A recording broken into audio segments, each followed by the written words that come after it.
trunk, I open up, I sold my soul a good price, out of sight, and my whole got talent.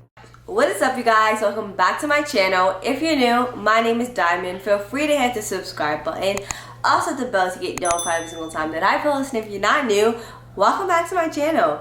As you guys can see by today's title, I'm pretty much giving you guys a tea and the rundown on what it was like working at an Amazon fulfillment center. Just because that's like one of my most viewed videos right now, which is honestly insane. I had no idea that video was going to do so well. And if I'm not mistaken, that video has like 24,000 views, give or take. So I get so many questions regarding it, like the job and questions regarding it, period. So I thought I'll just go ahead and make a whole video dedicated to that job and that company instead of just keep commenting and things along those lines. So without further ado, let's just get right into this video. Okay, so I'm first going to talk about the hiring process and how that works. So obviously you first go on the website and you apply to whatever job is near you. Honestly guys, I had applied to Amazon like 4 times prior before getting that job, and I've never got any of them into the job that I got that I filmed. And once you do get selected though, they do pick your application out. They'll send you an email telling you that pretty much like you've been selected, congrats. Now you need to go to that warehouse wherever you're working to take the drug test. The drug test is like super quick, super fast. You do the drug test yourself. It's like a swab that you put on like your cheek or gums or whatever like that. And then while you're there too, they'll also take a picture for your badge, and that's pretty much it. It's like 10-15 minutes, and it's not even that long to be honest. But once you're done with that, if I'm being honest, they kind of like ghosted me for a second. Like I didn't hear back from them for like almost a month.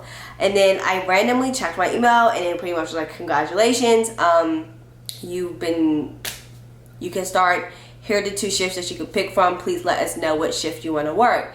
So I have my laptop because the shifts are on my laptop. But the first shift they had was Sunday through Wednesday, a 10-hour shift from 6:30 p.m. to 5 a.m. And then you would get paid $15.50, and your overtime day would be on Friday. And then they had a second shift where it was Sunday through Wednesday, also a 10-hour shift, 6:30 p.m. to 5 a.m. Pay was also $15.50 an hour, and then your overtime day was on Saturday. So I chose the second one, which was overtime day on Saturday, and that was that. So once I had selected my day, I pretty much got sent another email pretty much letting me know that I needed to do like first day hire orientation. And you can pretty much do it from the comfort of your home. You do get paid for it. It is super long, like definitely long. So definitely take out, you know, an hour or 2 of your time to do the orientation, because it definitely is like a lengthy process. But once you get done with that, you pretty much will be going into work the next day or the following day or anything along those lines. So then once I got there for my first day, I pretty much had, wait, what? Okay, so once I got there for my first day, they had gave me my badge, and then I came in and we got put into this room where we had to do a little bit more of orientation. It was like basic stuff like what is flammable, what is not flammable, what can be shipped, what can't be shipped. If items are broken, this is what you do. Like safety hazards, things along those lines. You don't cross the yellow line, everything like that.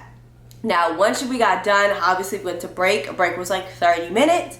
And then we came back, and then we like quote unquote shadowed or like showed us how to do it. So I worked at a fulfillment center. So I was a sorter, which pretty much meant that when the pods came, which were the yellow things that were in my video when they came, it was my job to have a scanner scan the pod, and then the scanner would tell me which bin I need to count. And then I would have to count that bin, enter it on my scanner, and go on to the next thing. So pretty much your scanner will be telling you what bins you need to be counting or what you need to be doing. So that's pretty much all for like the first day. The first day honestly wasn't super bad just because we didn't come in at the actual time that our shift was scheduled for. We came in like a couple hours later. I think it was like 9:30 or 10 o'clock at night. And then we still did stay to 5 a.m. We just didn't work the 6:30 to 5 a.m. shift. So then the next day was actually like our official first day. Like, this is what you do. You're on your own type of thing. So when you come in, obviously I came in at 5 p.m. and I was given like gloves and things like that. I pick up a scanner and managers would tell you what stations you need to go to. So I would go to my station and I would pretty much scan my badge to unlock my station. and then start working from there from 6:30 to 5 p.m. That's pretty much all you did. Now, I did get questions regarding like, oh, why aren't you pulling items out of bins, things like that. So you really only pulled item out of bins if you had miscounted, and the scanner will let you know if you miscounted.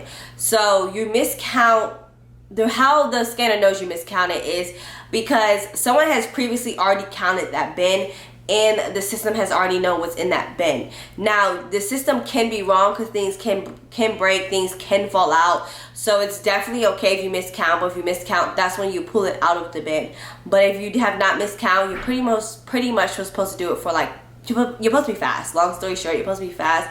So you're supposed to count as fast as you can, press enter, and move on to the next thing. They want you to be as fast as possible, pretty much like a robot and things along those lines. So it's pretty much like the whole entire shift. Nothing else was to it. You did that for 10 hours straight, and we had a 30-minute break in like kind of like, what time? We had a 30-minute break probably at like 1 a.m. I think, and then we had one more 30-minute break at 4:30 if I'm not, no, sorry, 4 o'clock. And then I will go to 4:30, we'll come back, work 30 more minutes, and then be off. Okay, so now the worst part about working for Amazon was honestly like the conditions.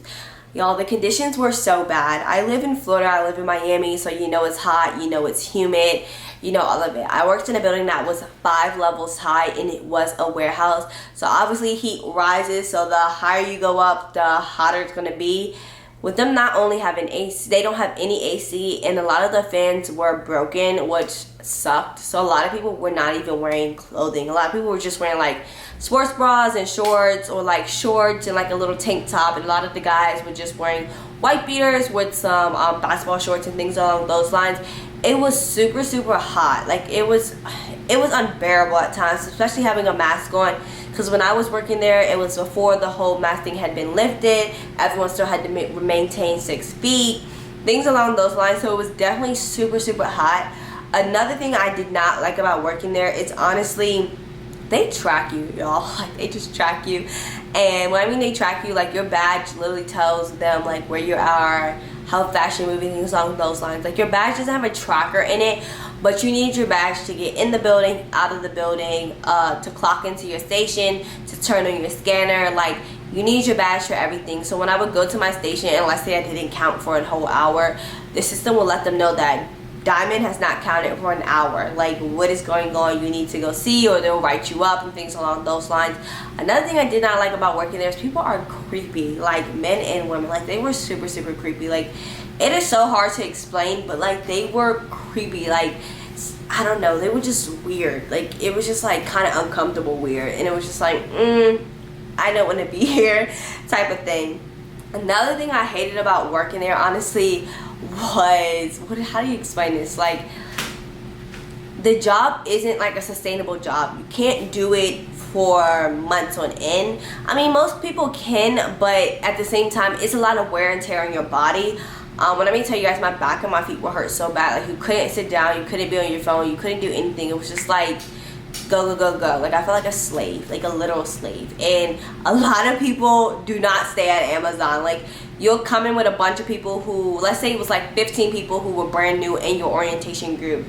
By the second week, it probably is like 10, and then it will slowly but surely start like dying down because it's not a sustainable job. People don't like the work hours, people don't like the conditions, people don't like what you have to do. Guys, I would eat so much food and I would be losing weight. I would not even be gaining weight. It would be insane. I would eat pasta, rice, everything like that has like a lot of carbs in it.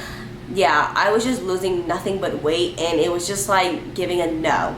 Okay, now for those who've asked me like how long did I last, y'all, I lasted 2.5 weeks if I'm not mistaken. I did not go a full month. I think 2.5 weeks, maybe 3. You do get paid every single week, but honestly y'all, getting paid every single week was not worth it. Like I would get paid $400 a week, and it was not worth me being tired every single day. Even on your 2 off days, you were tired, like because you literally been working for 10 hours straight, and it's a lot of physical work on your body. So I would literally sleep my whole days away, even on my off days, which was insane now looking back at it.